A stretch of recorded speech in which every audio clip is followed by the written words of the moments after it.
भारत सरकार, आदरणीय अश्विनी कुमार चौबे जी, राज्य मंत्री स्वास्थ्य परिवार कल्याण भारत सरकार, हमारे यहाँ उपस्थित डॉक्टर बी डी कल्ला साहब वरिष्ठ मंत्री, रघु शर्मा जी स्वास्थ्य मंत्री, सुभाष गर्ग जी स्वास्थ्य राज्य मंत्री, भजन लाल जी राज्य मंत्री, राजेश भूषण जी सचिव स्वास्थ्य परिवार कल्याण और तमाम उपस्थित हमारे सांसदगण अर्जुन राम मेघवाल जी, सुभाष चंद्र बहड़िया जी भीलवाड़ा, श्रीमती रंजीता जी कोहली भरतपुर, अर्जुन लाल जी मीणा साहब उदयपुर,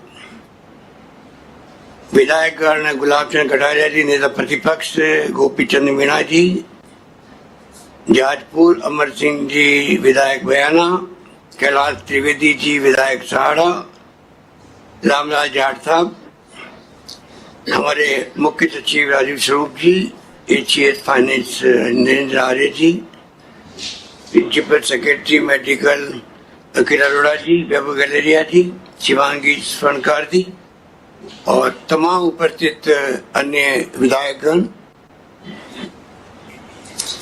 मुझे खुशी है कि आज भीलवाड़ा व भरतपुर मेडिकल कॉलेज व 5 सुपर स्पेशलिटी ब्लॉक के निर्माण लोकार्पण के अवसर पर भारत सरकार के स्वास्थ्य मंत्री जी की उपस्थिति में आज एक कार्यक्रम संपन्न होने जा रहा है।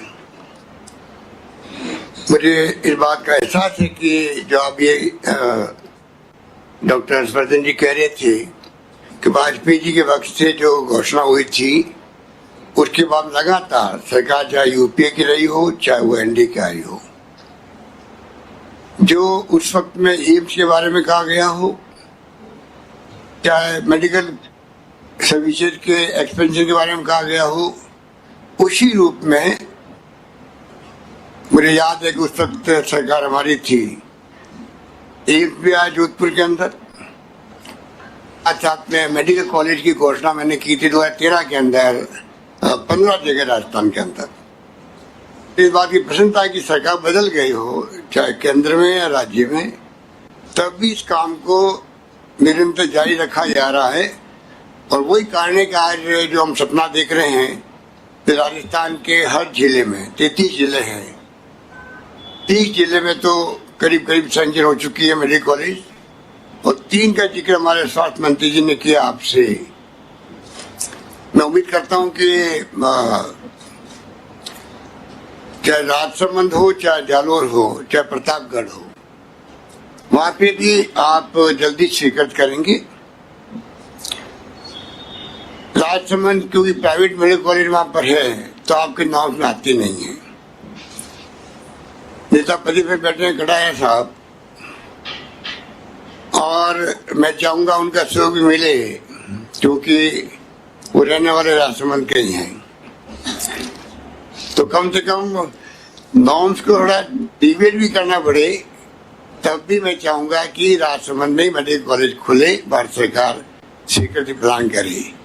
जालोर और प्रतापगढ़ पिछड़े हुए जिले हैं, वहाँ खुलना अति आवश्यक है। इस प्रकार से जैसा मंत्री जी ने राजस्थान के बारे में जो सद्भावना प्रकट की है, मैं उनको यकीन दिलाना चाहूंगा कि उनकी भावना का अनुरूप ही राजस्थान पहले से लगा हुआ है इस काम में कि किस प्रकार राजस्थान में हम लोग मेडिकल की सेवाओं के मामले में हम लोग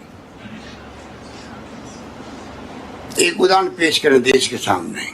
और इसीलिए आपको शायद जानकारी होगी कि हमने 10 साल पहले राजस्थान वो राज्य देश के अंदर जहाँ फ्री मेडिसिन, फ्री जांचें हो रही है, MRI CT स्कैन तक सीनियर सिटीजन से BPL वो फ्री हो रही है।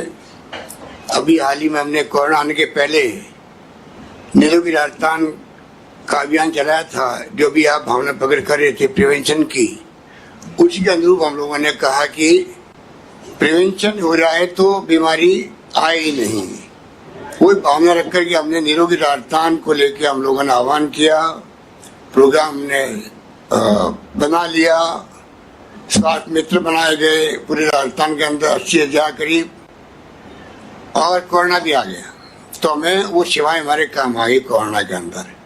तो जो आपकी भावना है, आप तो खुद डॉक्टर हैं इसलिए समझ सकते हैं, उसी रूप में आप संघर्ष कर रहे हैं कोरोना को लेकर के भी। पर हम लोगों ने पहले से जो काम किया था 10 साल पहले शुरू, आज भी बदस्तूर उसको जारी रखे हुए हैं, बल्कि और बढ़ा रहे हैं। क्योंकि हमें तो, हमारे तो देश में एक कहावत भी है, पहला सुख निरोगी काया। तो राजस्थान वो राज्य आपको मिलेगा, और इसीलिए आपने कहा कि जैसे ही आपका प्रस्ताव गया राज्यों के पास में, फर्स्ट कम फर्स्ट सर्व के हिसाब से प्रस्ताव राजस्थान भेजे गए, और आपने बड़ी कृपा करके उनको स्वीकृति प्रदान की। वही कारण है कई जगह मेडिकल कॉलेज बन चुकी है और की बनने जा रही है। हम योजनाबद्ध तरीके से काम को आगे बढ़ा रहे हैं, और मैं उम्मीद करता हूं कि इसमें हम लोग अवश्य ही सफल होंगे। डॉक्टर हर्षवर्धन जी, आप तो WHO के भी चेयरपर्सन बने, उसके लिए आपको बहुत बहुत बधाई राजस्थान की तरफ से। मुझे इस बात की भी जानकारी है कि आप कोरोना काल में लगातार हमारे स्वास्थ्य मंत्री रघु शर्मा जी के कांटेक्ट में थे, क्योंकि हम लोग हमेशा करीब करीब हर रोज VC होती है, और VC के अलावा रिव्यू मीटिंग होती है यहाँ पे कोरोना को लेकर के। और उन्होंने हमेशा ब्रीफ किया जब कभी आपने उनसे चर्चा करी सलाह करके कि क्या प्रगति है, क्या क्या कार्रवाई हो रही है। और आपने मेरे ख्याल से महसूस किया होगा कि कोरोना के अंदर भी हम लोगों ने कोई कमी नहीं रखी। हमारे यहाँ पहले पूना और दिल्ली जाते थे सैंपल, आज करीब 50,000 के लगभग हमारे यहाँ पर कैपेसिटी पैदा हो गई है पर डे टेस्ट करने की। और इंफ्रास्ट्रक्चर मजबूत किया हम लोगों ने राजस्थान के अंदर सभी तरह से। MLA फंड को भी हमें डाइवर्ट कर दिया है कि वो MLA अपनी प्रायोरिटी से मेडिकल सर्विसेज के अंदर 2 साल से पैसा दे। इस प्रकार से हमने कोशिश की है राजस्थान में मेडिकल सेवाएं किस प्रकार से अच्छी प्रोवाइड हो सके, क्योंकि राजस्थान एक अलग तरह का राज्य है देश के अंदर, भूभाग से सबसे बड़ा राज्य बन गया है, ढाणी और दूर होती है, तो अलग तरह के यहाँ पर सर्विस प्रोवाइड करने के लिए एक्स्ट्रा पैसा खर्च होता है, चाहे पानी हो, बिजली हो, स्वास्थ्य सेवाएं हो। उसके लिए हमें इतनी दूरी होती है जिससे कि सर्विस पहुंचाने में एक्स्ट्रा पैसा खर्च होता है। पर मैं आपको कह सकता हूं कि उसके बावजूद भी हमारे यहाँ पर सब सेंटर PSC CHC को हम लोग मजबूत करने जा रहे हैं। कल हम निर्णय किया है कि एक विधानसभा क्षेत्र में एक CHC मॉडल के रूप में बने, और मॉडल बनाने की जिम्मेदारी राज्य सरकार की है। मॉडल बना के हम लोग तय करेंगे कि कम से कम एक विधानसभा क्षेत्र में MLA फंड के सहयोग से, स्टेट गवर्नमेंट के सहयोग से एक मॉडल बन जाए, जैसे कि उस क्षेत्र के तमाम ब्लॉक या पंचायत समिति के लोगों को सारी सुविधाएं वहाँ मिलने लग जाए, तो जिला मुख्यालय पर उसका भार कम पड़े। ये हमने सोच के इस काम को किया है। मैं उम्मीद करता हूँ कि इस काम को बनाने में सफल होंगे। जहाँ तक आज आपने भीलवाड़ा और भरतपुर का जो मेडिकल कॉलेज भवनों के निर्माण का जो 189 करोड़ की बात की है, शायद आपको तो जानकारी है, मुझे कहने की आवश्यकता नहीं। कुल पैसे खर्च होंगे 316 करोड़ होंगे भीलवाड़ा में, और 360 होंगे करोड़ रुपए भरतपुर में होंगे, जो MCA के रूल्स है उसके अनुसार भी, और जो एक्स्ट्रा सीटें मिली है उसके अनुसार भी, CSS के माध्यम से भी, और स्टेट गवर्नमेंट खुद पैसा खर्च करेगी एक्स्ट्रा फर्नीचर का या अन्य तरह का। कुल मिला के अच्छी मेडिकल कॉलेज बने, अच्छे ढंग से काम हो, ये हमारा प्रयास रहेगा। और मैं उम्मीद करता हूँ कि ये काम तमाम हम लोग चाहेंगे समयबद्ध तरीके से हो, जिससे कि इन पिछड़े इलाकों में, दूर दराज के लोगों में उसका लाभ मिलने लग सके। आपने भी कहा PCR RT-PCR के माध्यम से यहाँ 19 जगह हमने लैब स्थापित कर दी राजस्थान के अंदर, 19 जगह, और हमारा ध्येय है 33 जिलों के अंदर लैब स्थापित होगी। इस प्रकार से राजस्थान इस काम में भी बहुत आगे बढ़ चुका है और RT-PCR का टेस्ट होना, मैं समझता हूँ कि आप तो जानते हैं कि सबसे परफेक्ट टेस्ट है। आपको यह जानकारी होगी कि राजस्थान वो राज्य है जहाँ पे पहला मरीज आने के बाद से हमने रिसर्च करना शुरू कर दिया यहाँ पर। और वही कारण था जब चाइना से किट आए थे रैपिड टेस्ट करने के लिए, सबसे पहले राजस्थान सरकार, राजस्थान के जो SMS हॉस्पिटल के डॉक्टर्स सबने रिसर्च करी और पाया कि वो किट कोई काम के नहीं है। ICMR को इतना हमने करी टाइम पे, उसके कारण जो किट जो ICMR ने खरीदे थे वो किट बट रहे थे पूरे देश के अंदर, वो बटने बंद हो गए, वरना पूरे देश में नुकसान होता। एक बात मैं हर्षवर्धन जी कहना चाहूँगा आपको कि अभी जो आपके जो किट चल रहे हैं रैपिड एंटीगन टेस्ट चल रहे हैं, इसमें भी हमारे यहाँ पर जो प्रयोग हुए हैं, रिसर्च की है, उसमें उसके बारे में भी वो शिकायत है जो कि रैपिड टेस्ट की थी चाइना किट के बारे में थी। हमने ICMR को इतला भी करी है, पहले ICMR ने इमीडिएटली एक्शन किए थे और तमाम जो चाइना किट बट रहे थे उनको रोक दिया था। पता नहीं इस बार क्या कारण है, कभी कहीं कोरिया की कंपनी है, पता नहीं कहीं कंपनी है गुड़गांव में, उन्होंने हमें तो मना ही कर दिया। राजस्थान हम चाहते थे कि हम टाइम पे 3 महीने पहले जब किट आए थे ये एंटीजन के, तब हमने कोशिश की थी कि हम लेके ICMR को रिक्वेस्ट भी करी, परंतु जानबूझ के हमें दिए नहीं गए वो, पता नहीं क्यों। और कंपनी ने सीधा संपर्क किया, उन्होंने मना कर दिया, नहीं हमें हमारी मजबूरी हम आपको दे नहीं पा रहे। अभी कहीं से हमने प्राइवेट किसी कंपनी से या कहीं स्टेट से अस्पताल से हमने करीब 200 किट मंगा करके उनकी, हम भी चाहते थे कि अगर ये परफेक्ट टेस्ट है तो हम चाहते हैं कि इसके माध्यम से हम क्यों नहीं फायदा उठाएं। जैसे दिल्ली के अंदर एंटीजन काम ले रहे हैं और आज ही ले रहे होंगे, हम भी चाहते हम ही ले काम, क्योंकि इसमें बहुत कम समय लगता है। पर आपको जान के दुख होगा कि वो टेस्ट हमने किए यहाँ पर, वो टेस्ट भी अधिकांश फेल साबित हो रहे हैं। हमने ICMR को लिखा है, कोई जवाब नहीं आ रहा है। मैं चाहूँगा आप इसमें इंटरवीन करें, पता करें कि वास्तव में जो राजस्थान के डॉक्टर्स ने जो टेस्ट किए हैं, पूरा तरह जांच की है, वो किट भी चाइना की तरह फेल हो रहे हैं। तो कहीं ऐसा नहीं हो कि हम उस भ्रम में टेस्ट करते जाएं और पूरे देश के अंदर उसका नुकसान हो। मैं समझता हूँ इस बात को आप बहुत ही गंभीरता से लेंगे और इसके बारे में भी आप फैसला करेंगे जो सही फैसला होगा। मुझे खुशी है कि आपने कोरोना के साथ में, क्योंकि कोरोना जब लॉकडाउन हुआ पूरे देश के अंदर माहौल अलग बना।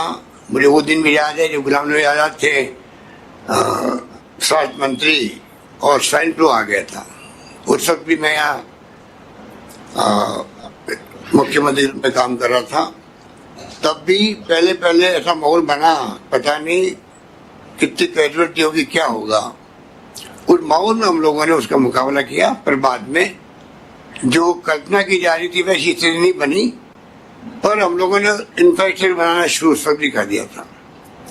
तो अब जो स्थिति बनी है उसमें आपने बहुत ठीक कहा कि कोरोना जब चल रहा था तब भी हम लोगों ने नॉन कोविड पेशेंट का भी ध्यान रखा। करीब 600 गाड़ियाँ लगाई हमने गाँव के अंदर, मोबाइल वैन लगाए, जिससे कि जो नॉन कोविड पेशेंट है उनको तकलीफ नहीं हो। क्योंकि ऐसा माहौल बन गया था कि तमाम हॉस्पिटल्स कोविड की बात करने लगे थे। प्राइवेट सेक्टर के हॉस्पिटल आप जानते हो कि कितने नखरे करते हैं, क्या करते हैं, किस प्रकार लापरवाही करते हैं, वो आपको ही आभास हुआ होगा। पर फॉर्चुनेटली राजस्थान वो राज्य जहाँ पर पब्लिक सेक्टर में ज़्यादा हॉस्पिटल है, इसलिए हमारा काम चल गया। जबकि बॉम्बे, अहमदाबाद, दिल्ली में जहाँ बड़े बड़े अस्पताल है प्राइवेट, वहाँ पे जनता ज़्यादा दुखी हुई थी। बॉम्बे में लोग टेलीफोन करते थे हम जाएं तो जाएं कहाँ, सब बेड भर गए। बड़े अस्पताल जो प्राइवेट है और गवर्नमेंट अस्पताल कम है, ये नौबत नहीं आए। तो मैं आपको निवेदन करना चाहूँगा, कोविड के वक्त में हमने नॉन कोविड पेशेंट का ख्याल रखा, मोबाइल वैन चलाए। अभी आपने जो कहा टीकाकरण का भी हमने ध्यान रखा उस वक्त में भी। अभी आपने जो टीबी के बारे में टारगेट बनाया, अच्छा लगा मुझे। और पोलियो की तरह टीबी भी टाइम आउट खत्म होना चाहिए। और आप तो खुद डॉक्टर है, तो अगर आपकी सोच प्रधानमंत्री जी के आह्वान पर है तो मैं उम्मीद करता हूँ पूरे देश के अंदर एक माहौल बनेगा। माहौल बनना ज़्यादा आवश्यक है किसी काम की सफलता के लिए। और माहौल बना के हम चाहेंगे कि टीबी जैसी खतरनाक बीमारी, इसके अलावा एक और निवेदन करना चाहूँगा, सिलोकिसिस। पहले लोग समझते नहीं थे, जो माइनिंग एरिया वहाँ सिलोकिसिस से लोग मरते हैं बहुत ज़्यादा, बहुत भयंकर बीमारी है। अभी 10 साल पहले हमें भी इस बात का दुख हुआ कि 10 साल 12 साल पहले तक टीबी का इलाज लोग करते थे। वो बीमारी सिलोकिसिस बहुत भयंकर बीमारी है। माइनिंग एरिया में सारे लंग्स खराब हो जाते काम करने वालों के, और टीबी का इलाज करते रहे, लोग मरते रहे। राजस्थान सरकार ने काफ़ी, हम लोगों ने इस काम को हाथ में लिया है, एक्टिविस्ट ने भी हमें काफ़ी मदद करी। हम इस काम को बड़े रूप में हाथ में ले रहे हैं कि किस प्रकार से प्रिवेंशन करने के लिए पाबंद करें माइनिंग ऑनर्स को, और किस प्रकार से उनको बचा सकें, उनकी जिंदगी बचा सकें। क्योंकि एक बार बीमारी होने के बाद में तो जो मरना ही निश्चित है, चाहे भले थोड़ी वक्त लग जाए, अलग बात है। तो ये बीमारी इतनी खतरनाक बीमारी है। मैं चाहूँगा कि आप पूरे देश के अंदर जो माइनिंग एरियाज हैं वहाँ पे पता करें कि वास्तव में ये सिलोकिसिस बीमारी किस रूप में है, क्या इलाज हो रहा है नहीं हो रहा, वो भी हमें देखने की बात है। पर मैं आपको विश्वास दिलाता हूँ कि चाहे टीबी हो, चाहे IMR MMR की बातें आपने करी, और जो भी आपने इसकी मनाही है सरकार की, आप मान के चलिएगा पूरे देश के अंदर आता वो राज्य मिलेगा आपको जहाँ आपकी योजनाओं को टॉप प्रायोरिटी पे हम लोग लागू करने में आगे आएंगे। मैं तो चाहूँगा एक बार आप जयपुर पधारो, या मीटिंग लो हमारे यहाँ के, और यहाँ पर हम लोग आपको ब्रीफ करेंगे कि हम क्या क्या कर रहे हैं, आपके अनुभव का लाभ उठाएंगे, किस प्रकार से और ज़्यादा स्कीमें या आपकी जो सोच है भारत सरकार की उसको हम लोग अपना सके राजस्थान के अंदर। जैसे कि नेहरू की राजस्थान के जो सपना राजस्थान में हम लोगों ने पाला है, उसको कामयाबी तब मिलेगी तब भारत सरकार का, आप सबका सहयोग में हमारे साथ रहेगा, तब जाके मिल पाएगी। इसलिए मैं आपको इतना कहना चाहूँगा कि जो अभी सोच है भारत सरकार की, या आपने कहा चाहे वो वाजपेयी के वक्त में यूपी गवर्नमेंट रही चाहे आपकी सरकार आई हो, वो सोच कायम रहे आगे भी। क्योंकि मैंने देखा है पहले पीजी करना बहुत मुश्किल काम होता था, और सपने आते थे लोगों को कैसे पीजी कर पाएंगे, सीटें बहुत कम है। अब जो जंप दिया आप लोगों ने, मैं समझता हूँ कि बहुत बड़ा जंप हुआ है कि 950 सीटें राजस्थान को मिली है पीजी की, और सुपर स्पेशलिटी की 11 सीटें मिली। पहले हमारी 117 थी और 1178 थी हमारे पास में पीजी की। तो अब जो सीटें बढ़ी है उसके कारण लोगों को कॉन्फिडेंस बढ़ा, डॉक्टरों का बढ़ा है। मैं चाहूँगा कि ये तमाम जो फैसले आप कर रहे हैं इनको आप उसी रूप में आगे बढ़ाएं जिससे कि इसका लाभ पूरे देशवासियों को मिल सके। प्लाज्मा थेरेपी भी हम लोगों ने शुरू करी है, और जयपुर, जोधपुर, उदयपुर, कोटा, बीकानेर में ये थेरेपी शुरू हो गई है, ICMR से परमिशन मिल गई है। और जयपुर, कोटा में तो प्लाज्मा बैंक बनाए हम लोगों ने, और साथ में प्लाज्मा लेने के लिए लोगों को समझाना पड़ता है। तो हमने 2 काम किए। एक तो हमने प्लाज्मा के लिए अलग से कैंप लगा रहे हैं, रक्तदान शिविर की तरह मोटिवेट करें लोगों को, जिससे कि लोग जो ठीक हो गए हैं वो इस काम को उससे करने के लिए आगे आ सकें। जिससे कि प्लाज्मा में हमने देखा है राजस्थान में कि जिनको प्लाज्मा दिया गया करीब करीब 99% वो लोग ठीक हो गए। और तो जो महंगी दवाएं हैं, 40,000 रुपये का इंजेक्शन भी है, वो भी राजस्थान सरकार ने फ्री कर दिए हैं कि चाहे कोई गरीब आदमी आए, सबके पास पैसा होता नहीं है तो फ्री इंजेक्शन मिलेंगे, वो भी हमने किया है। और प्लाज्मा का मैंने आपको कहा कि इससे और ये इंजेक्शन, इससे हमारे यहाँ मरीज करीब करीब सभी ठीक हो रहे, जिनको जरूरत होती है, सबको दिया नहीं जा सकता। तो हमारे यहाँ डॉक्टरों ने अच्छा काम किया। हमारे यहाँ के पूरे राजस्थान के डॉक्टरों ने, जो रिटायर्ड डॉक्टर है उनके लोग रोज रिव्यू मीटिंग करते हैं, उनको बुलाते हैं कई बार, उनके अनुभवों का लाभ ले रहे हैं, जो एक्सपर्ट है उनकी राय लेते हैं हम लोग। और ऐसा माहौल बना दिया राजस्थान के अंदर, क्योंकि जो प्रधानमंत्री जी ने डिक्लेयर किया था हेल्थ वॉरियर के लिए 50 लाख रुपए का बीमा, उस हम लोगों ने उसके अलावा भी जो भी कर्मचारी राजस्थान के हैं, हेल्थ के अलावा भी कोई कर्मचारी, चाहे वो टेम्परेरी भी क्यों नहीं हो, अस्थायी क्यों नहीं हो, चाहे वो संविदा कर्मी क्यों नहीं हो, कुछ कोई भी हो, आशा वर्कर हो, चाहे वो आंगनबाड़ी वर्कर हो, साथीन हो, पटवारी, ग्रामीण, कोई भी हो, सबके लिए हमने कहा 50 लाख रुपए उनको मिलेंगे अगर कोई कोरोना के सेवा करते हुए कि उसकी मृत्यु हो जाती है। तो उसका एक नया कॉन्फिडेंस पैदा हुआ राजस्थान के अंदर, लोगों के अंदर, जितने कर्मचारियों के अंदर। और सबने मिल करके, हम लोगों ने शुरुआत में विपक्षी दलों के लोगों को बुलाया, मैंने मीटिंग करी, धर्म गुरुओं को बुलाया, एक्टिविस्ट से बातचीत करी, विषय करी। हम 100 कर चुके हैं राजस्थान के अंदर, हर तबके से बात कर रहे हैं, पटवारी तक बात कर रहे हैं, सरपंच तक बात कर रहे हैं, कांस्टेबल तक बात करने लगे उनको कि नहीं मेरी भी वैल्यू है, क्योंकि इस बार पुलिस ने भी अच्छा काम किया था प्रशासन के साथ में। तो कोविड का जंग जो लड़ा जा रहा था और प्रधानमंत्री जी विषय ले रहे थे, उस वक्त में हम लोगों ने कमी नहीं रखी, जितनी विषय हुई उसी ढंग से हम लोगों ने 21 घंटे, मैंने खुद बैठ करके, हमारे 200 विधायक हैं, मेंबर पार्लियामेंट है, उन सबको इन्वॉल्व किया। 4-5 को छोड़ के सब आए होंगे मेंबर पार्लियामेंट भी, परंतु हम लोगों ने 21 घंटे 2 दिन बैठ करके विषय के माध्यम से कोरोना काल में हमने बातचीत करी। तो मुझे अच्छा लगा कि अक्रॉस द पार्टी लाइन सबने अपने वैसे सुझाव दिए, और जिला प्रशासन और जो जनता साथ दे रही थी, जो भामाशाह थे, दानदाता थे, वो साथ दे रहे थे। सरकार की तरफ से अपने कोई कमी नहीं रखी उनको कैश डिस्ट्रीब्यूट करने में और सामग्री डिस्ट्रीब्यूट करने के अंदर भी। 25 लाख लोगों ने पेंशन जारी रखी, 5 पेंशन दे चुके हैं। इस प्रकार से सबको मिलाकर के राजस्थान में कोरोना काल में जो जंग लड़ी गई, उसमें लोगों ने अच्छा रिस्पॉन्स दिया, अच्छा माहौल बना, शांति रही और कॉन्फिडेंस बना रहा लोगों का। वही माहौल आज ही बनाए हुए हम लोग चल रहे हैं।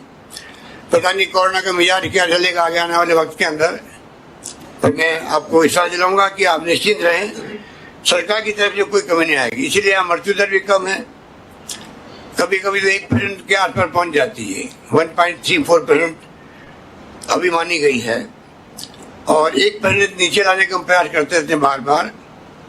मृत्यु दर यहाँ पर 1.85% नेशनल राष्ट्रीय स्तर पर है, हमारे 1.34% है। रिकवरी रेट भी अच्छी है राजस्थान के अंदर, टेस्ट भी अच्छी संख्या में हो रहे हैं। हम चाहेंगे कि इसकी संख्या अगर जरूरत पड़ेगी तो और बढ़ाते जाएंगे, उसमें कोई दिक्कत नहीं आएगी। इस रूप में ओवरऑल मैं समझता हूँ कि जो आपने जिस रूप में भावना प्रकट की है, उसी रूप में हम लोग लगे हुए हैं, और कमी नहीं आए मेडिकल वॉरियर्स की। इसलिए हमने 176 सहायक प्रोफेसर, 93 डेमोस्ट्रेटर, कुल 269 पदों पर भर्ती की स्वीकृति प्रदान करी हम लोगों ने, और 8 डॉक्टर्स, 500 पैरामेडिकल कर्मियों की नियुक्ति दे दी गई, 2000 डॉक्टर तथा 3000 पैरामेडिकल की भर्ती प्रक्रियाधीन है, जो शीघ्र पूरी कर ली जाएगी। मैंने आपको बताया कि हम लोगों ने एमएलए फंड को भी पहले तो पूरा पैसा दे दिया था, फिर मैंने आधा किया है, जो खुद देंगे अपने चॉइस से मेडिकल सर्विसेज के अंदर। इस प्रकार से हर क्षेत्र में जो कोरोना काल के अंदर जो चुनौती आई हमारे सामने, हम सब मिलकर के, केंद्र सरकार हो या राज्य सरकार हो, सब मिलकर के हम लड़ेंगे तो अवश्य हमारी विजय होगी। जैसे आपने विश्वास प्रकट किया, मुझे विश्वास है कि हम अवश्य कामयाब होंगे। एक बात कह के अपनी बात समाप्त करता हूँ कि क्योंकि कोरोना की लड़ाई लड़ रही राज्य सरकार लड़ रही है, चाहे वो सोशल कमिटमेंट पूरे करने हो, चाहे इलाज करना हो, चाहे मेडिकल इंफ्रास्ट्रक्चर बढ़ाना हो, और लॉकडाउन के कारण से रेवेन्यू सब समाप्त हो गई, केंद्र की भी हुई, राज्यों की भी हो गई है। पर केंद्र सरकार के पास आरबीआई है, उनके पास में अधिकार है नोट छापने का भी, राज्यों पर कुछ भी नहीं है। तो राज्यों की स्थिति, चाहे वो किसी पॉलिटिकल पार्टी की सरकार वहां पर हो, राज्यों की स्थिति बहुत बिगड़ चुकी है। इसलिए मैं चाहूंगा कि कम से कम, क्योंकि कोविड से संघर्ष कर रहे हैं हम सब लोग, प्रधानमंत्री जी को भी हमने कई सुझाव दिए थे, पत्र भी लिखे हैं, मैं चाहूंगा कि इसकी तरफ भी कभी आप ध्यान आकर्षित करें प्रधानमंत्री जी का, कि कोविड के कारण से राज्यों की स्थिति खराब हुई है, तो हमें कोई 20 लाख करोड़ का जो पैकेज दिया है लोन बेसिस पर है, तो वो से काम नहीं चलने वाला। राज्यों को हम लोग क्या इमदाद कर सकते हैं, उसके लिए मैं समझता हूँ भारत सरकार को आगे आना पड़ेगा, तब जाकर के हम लोग आने वाले वक्त में, हो सकता है कि कोरोना लंबा चले, हो सकता है इसका मिजाज किस तरह का हो। कल हम सुन रहे थे कई राज्यों में दूसरा दौर शुरू हो गया, जो मरीज पहले था कोरोना का वो ठीक हो गया, 2-3 महीने बाद वापस कोरोना लग गया उसको। ये कल नई खबर, आपको तो जानकारी होगी, मैं क्या कहूँ आपको, पर जो कल खबरें आ रही थी विकसित राष्ट्रों से, यूरोपियन कंट्री है, वो बड़ी चिंताजनक बात है। इसलिए कोई नहीं कह सकता कि इसका रूप क्या होगा, रंग क्या होगा। इसलिए मैं चाहूंगा कम से कम राज्यों को आर्थिक रूप से ऐसी स्थिति में रखें कि धीरे धीरे वापस उनकी आमदनी बढ़ेगी, रेवेन्यू बढ़ेगी। अनलॉकडाउन शुरू हो चुके हैं, उनको हम लोग पूरा यूज कर रहे हैं, रेवेन्यू अभी 40% मुश्किल से आई है, तो उसकी तरफ हमें ध्यान देना पड़ेगा। हम सब मिलकर, मैं समझता हूँ कि ये जो चैलेंज हमारे सामने क्या पूरी दुनिया के सामने है। तो हिंदुस्तान इतना बड़ा मुल्क है, 133 करोड़ की आबादी है, हम सब मिलकर इसका मुकाबला करें और कामयाब होंगे, ये मैं समझता हूँ कि हमें विश्वास है। यही बात करता हूँ। अपनी बात समाप्त करने के पहले मैं आपका शुक्रिया अदा करूंगा, आपका, आपके राज्य मंत्री जी का, क्योंकि आपने जो इच्छा प्रकट की थी, ये प्रोग्राम हमारा 7 दिन पहले होने वाला था, पर जैसे मालूम पड़ा कि आप खुद मौजूद रहेंगे तो मुझे खुशी हुई। हमने प्रोग्राम पोस्टपोन किया, आज मुझे खुशी है कि आप पधारे और हम लोग सब बैठ करके इस प्रोग्राम को संपन्न किया। बहुत बहुत आपका शुक्रिया, धन्यवाद। बहुत बहुत आभार माननीय मुख्यमंत्री महोदय, आपने राजस्थान के वृहद परिदृश्य में चिकित्सा एवं स्वास्थ्य के क्षेत्र में आगे बढ़ते हुए राजस्थान के बारे में जानकारी दी। अब मैं कार्यक्रम के आखिर में आग्रह कर रहा हूं श्रीमती शिवांगी स्वर्णकार जी से, आयुक्त चिकित्सा शिक्षा से, कि उस सभी का धन्यवाद ज्ञापित करें। आज के समारोह में राज्य में चिकित्सा शिक्षा विभाग के कुल 5 भवनों का लोकार्पण किया गया।